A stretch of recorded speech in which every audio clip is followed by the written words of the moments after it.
Hello everyone. So I'm at work again, but this time I waited for everyone to go to sleep. So it is 2 a.m. and I'm doing my day 10 post. So day 10 was good. I walked for it is 2 a.m. Just because I work overnight doesn't mean it ever really gets easier. Pray for me. I walked for 45 minutes today.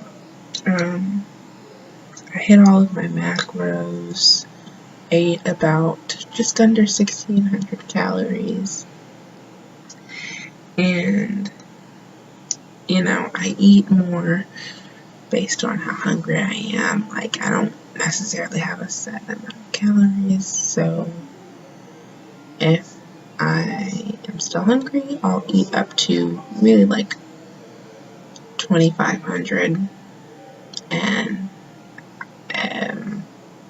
usually about, even when I exercise, about 22. I'm good. When I don't exercise, about anywhere from like 15 to 18. I'm feeling pretty good. But when I say exercise, I'm not necessarily talking about walking, because walking doesn't necessarily make me as hungry as when I go to the gym and do full out calisthenic work. That is when I want to eat the world, and I do. So,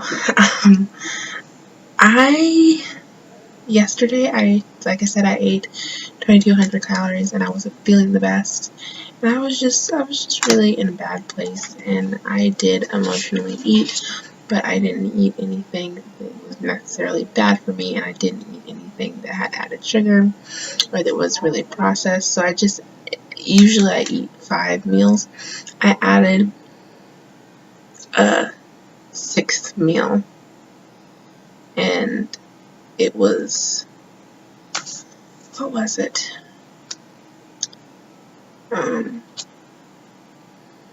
It was just eggs, turkey bacon, and broccoli, but I had a lot of it.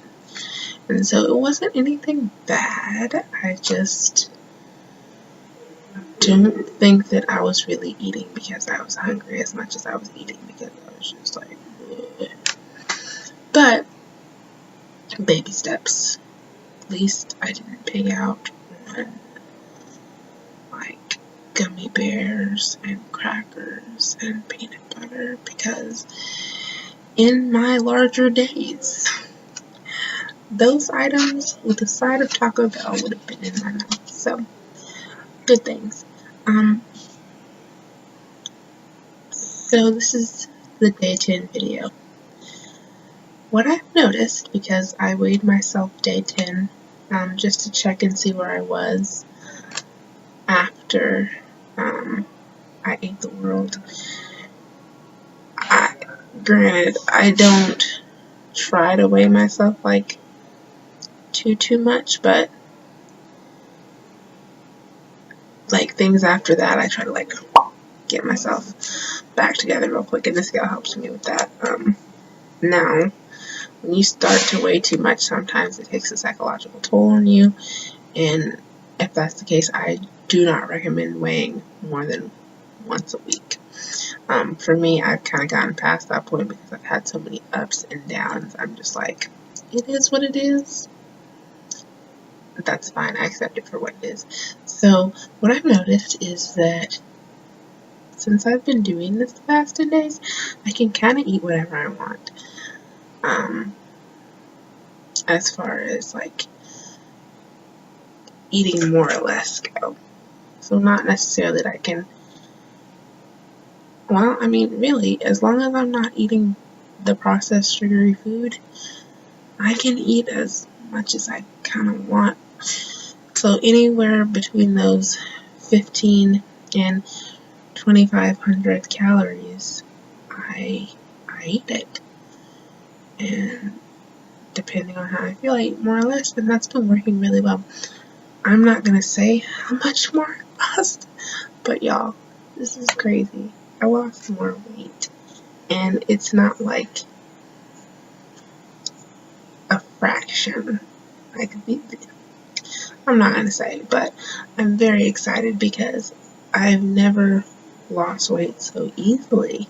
Like, this is, so February 2017 will mark 2 years of me doing this, and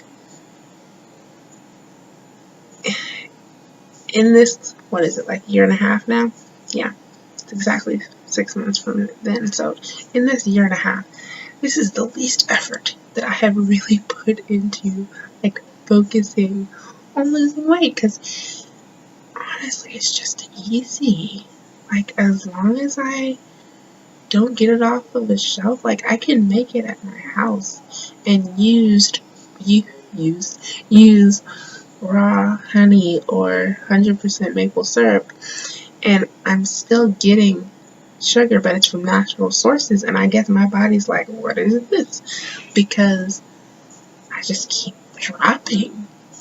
And,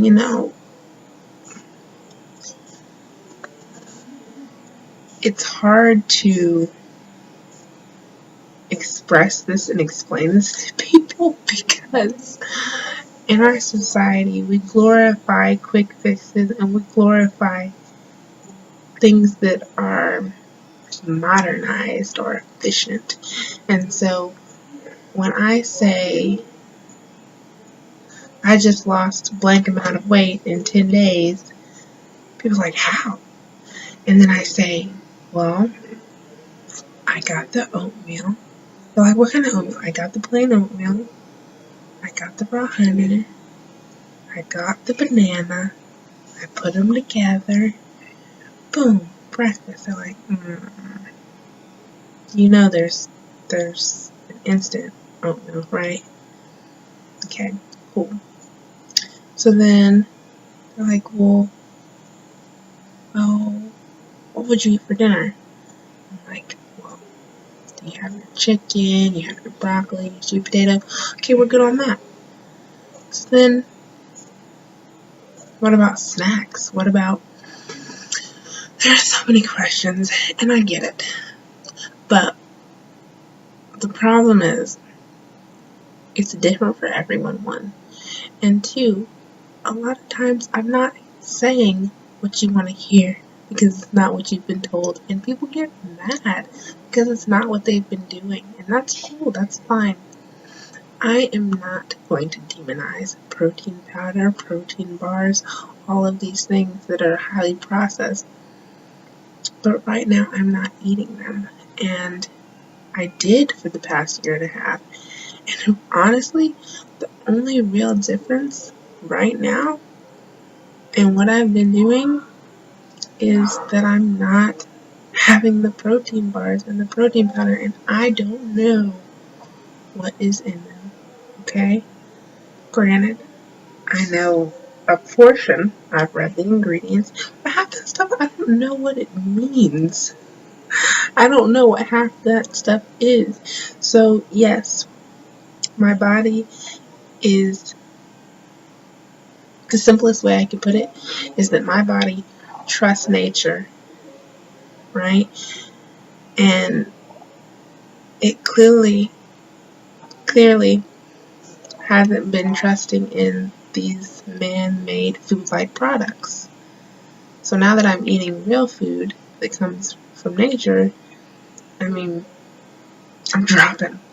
And it's crazy because it's like, if this is the case, if I'm dropping like this and this is my body's best and natural state, because I've never felt this way. And side note, I'm 5 pounds from the lowest weight that I've ever been.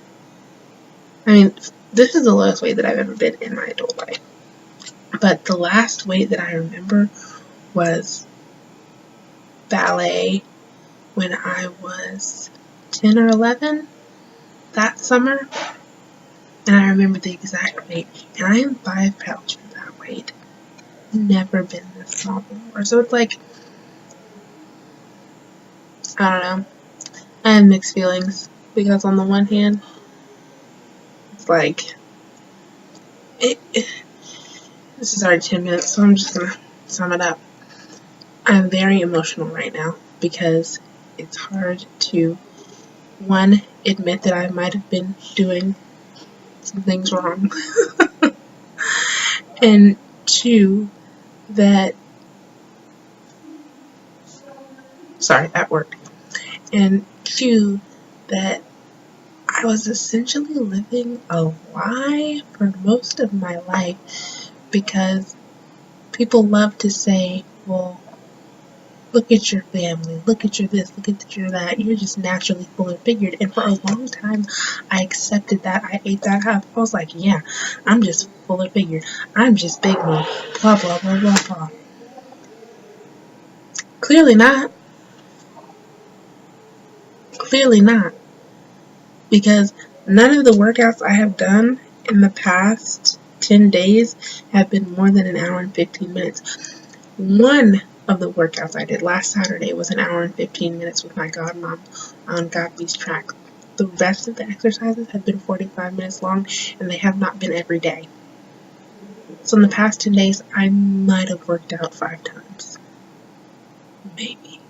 I think like 4, if I'm being honest. And I'm just continuously dropping. It's all calories are not the same.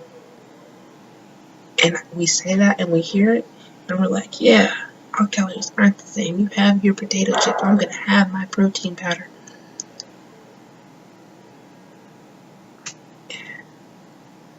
I don't know what to say because I feel like I was wrong. I feel like I was wrong.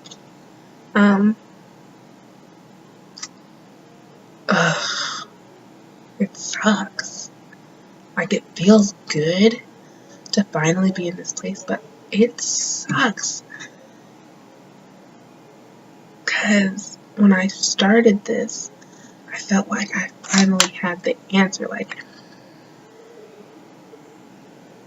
for the past 20 years, I had been living a lie, and now I was into the light, and everything was going to be great because I understood nutrition, and I understood health, and I understood this and that, and clearly, I didn't understand that much because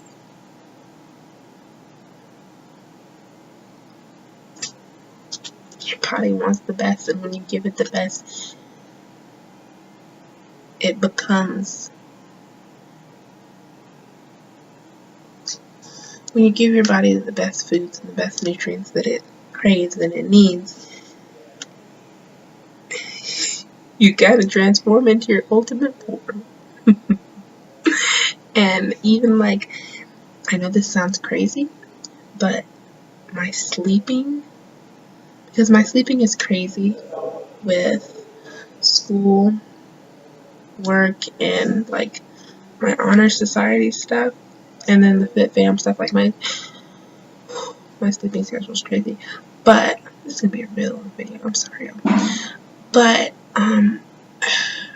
it's like I need less sleep, right? But I take more naps. Like, when my body wants to sleep, it sleeps. When it wants to get up, it gets up.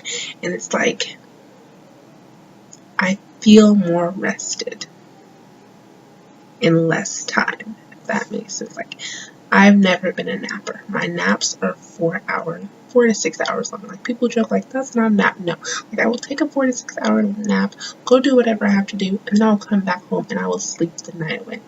Like, it hasn't been like that. Like, I can take 40-minute naps, an hour nap, and, like, get up and be fine. Like, I don't feel bad. I feel good all the time. I never get up from the table and feel like, oh,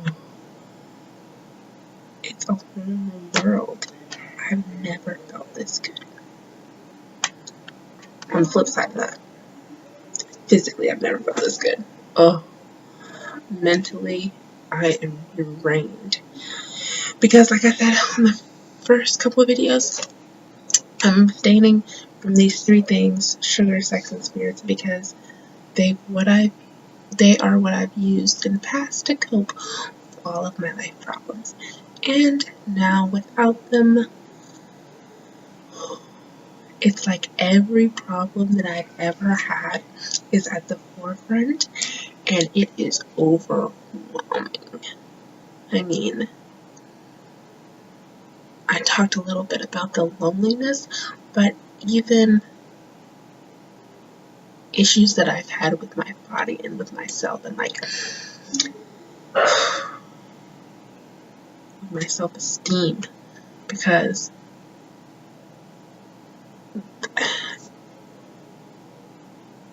as a woman, as a person of color, as someone who tries to be competitive in academia and in my field, it's a lot of pressure, and there's a lot of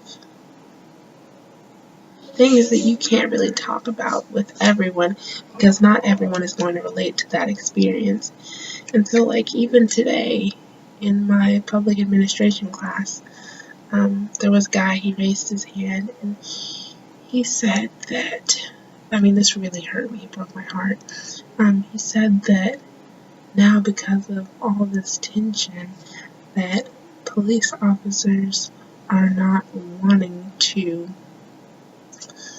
police anymore, and that the most qualified and the best trained don't want to come into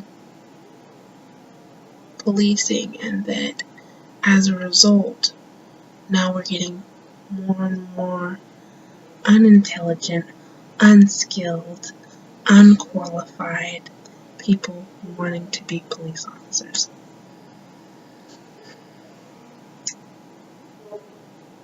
And I waited to see what my instructor would say, because she's not a professor yet. She's still going through her doctorates. And you know, I give her the benefit of the doubt because she doesn't have a lot of the same experiences granted to me from being in this career path, this degree, this body, this skin. She doesn't have those same experiences, so I have to give her a pass because she was socialized in a completely different way, and so was he. So I'm not mad at them, but I am hurt because she said,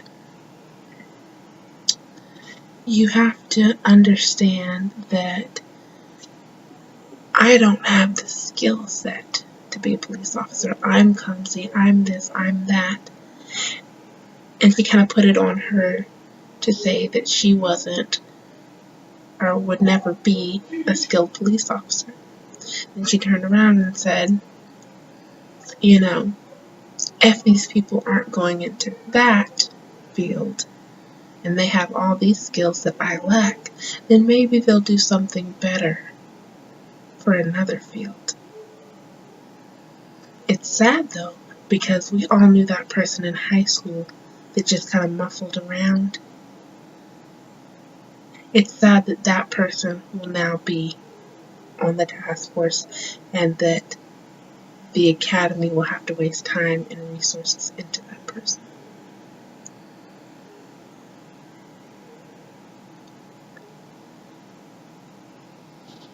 As someone who, let me get it together. As someone who has 5 brothers, a father, and is a person of color, the disproportional killing of Black people in America hurts me on a personal level.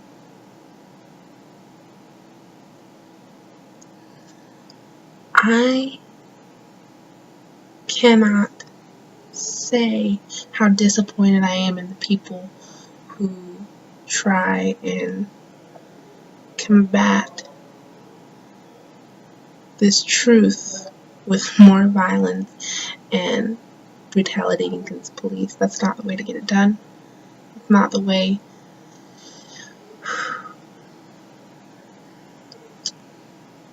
That's not the way that we were raised. And so to give into these stereotypes, right, and to act like these things are okay, one, unacceptable. But, no, there's really no but. And,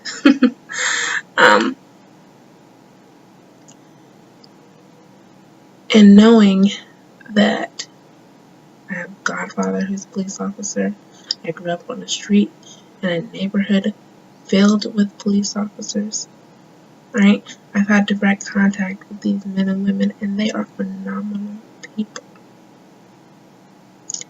Now, if any of them chose today to stop policing because of what was going on or because they felt that they were in danger, I would completely respect that and understand that. But by the same token, you have to respect and acknowledge that the people who are now wanting to come into policing because of these things that are happening does not necessarily mean that they are unskilled. Okay, they are different from things that we've seen in the past. And the reason why people came into policing 20 years ago might be very different from why they're coming in now. Difference does not equal deficiency. Difference does not equal deficiency. Just because it's different does not mean that people coming in are stupid, or that they are unskilled, or that they are some way inherently lesser than the police officers who are already there. Yes, these police officers who are already here have a lot more experience. They are seasoned. So comparatively, they might not have the same experience, the same mental capital that these seasoned officers do, but that does not mean that the people coming in do not have the capacity to learn and the will and drive to do it. Sorry, 22 minutes. I think this is my longest video yet. So let me sum it up.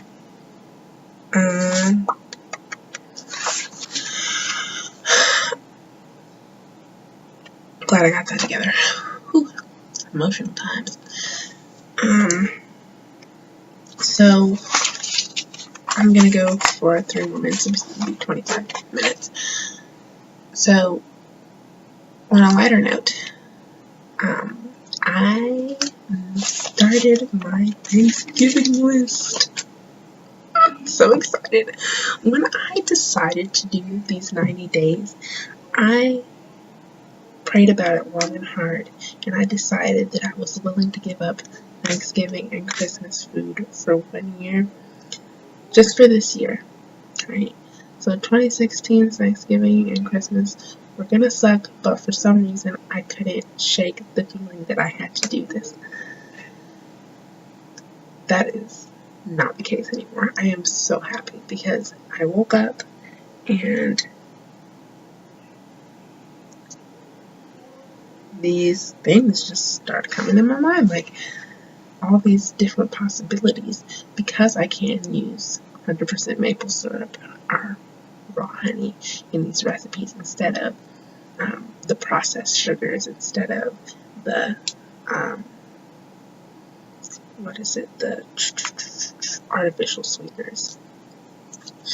So I made a list, and I'm so excited about it because it's gonna be so good. I even made up the recipes and put it in my MyFitnessPal and the recipes. I don't know if y'all can see them, but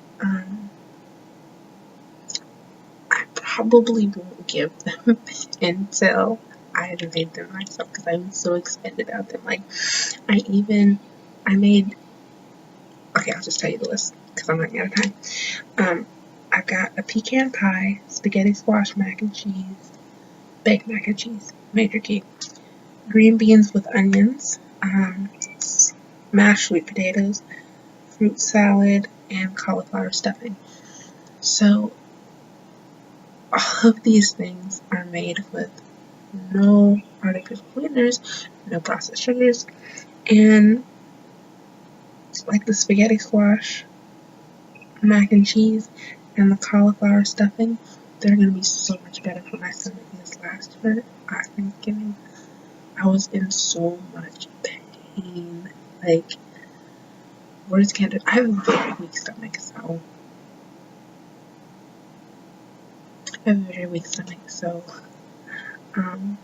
those things jacked me up. So that's gonna be great. The pecan pie is gonna be made with maple syrup instead of corn syrup and the sugar. And then the, what is that? Spaghetti squash mac and cheese. I am most excited about this dish because there is nothing traditional about it. It's got, you know what? I'm gonna save it. So that's all I have. I started my recipe list for Thanksgiving. I'm so excited because every year me and Mom always starts like around this time, and that was also kind of leading to my depression. So it's rough out here. Trying to make it. Physical body's great. Mental's kind of struggling a little bit, but we're getting there. Dealing with things a little bit at a time. I will see you in roughly 15-16 hours for an update on day 11. Bye.